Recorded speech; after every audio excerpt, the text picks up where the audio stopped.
أعوذ بالله من الشيطان الرجيم. بسم الله الرحمن الرحيم. يا أيها الذين آمنوا كتب عليكم الصيام كما كتب على الذين من قبلكم لعلكم تتقون. أياما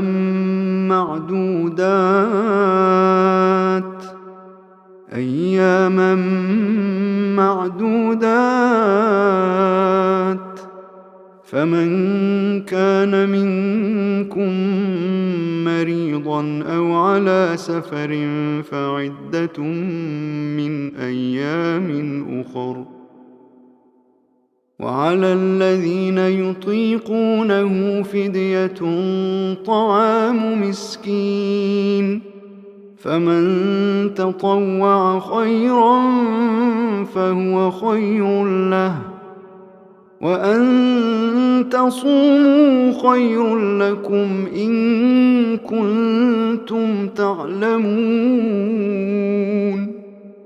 وأن تصوموا خير لكم إن كنتم تعلمون. شهر رمضان الذي أنزل فيه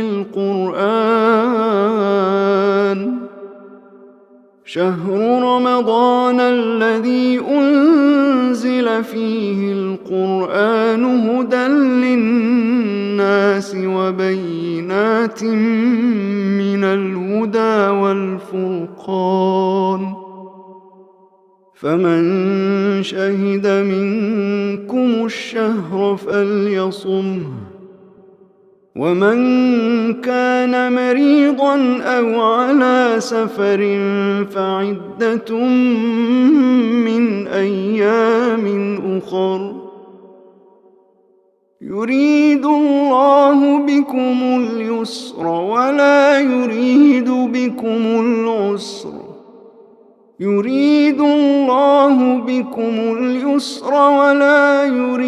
بكم العسر ولتكملوا العدة ولتكبروا الله على ما هداكم. يريد الله بكم اليسر ولا يريد بكم العسر ولتكملوا العدة ولتكبروا الله على ما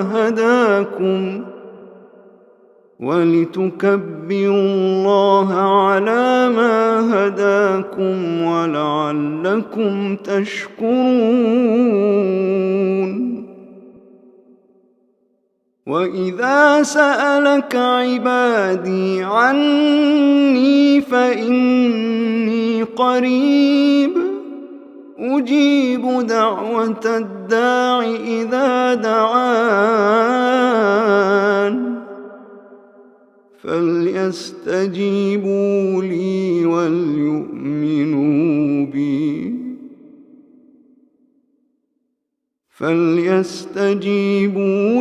وليؤمنوا بي لعلهم يرشدون.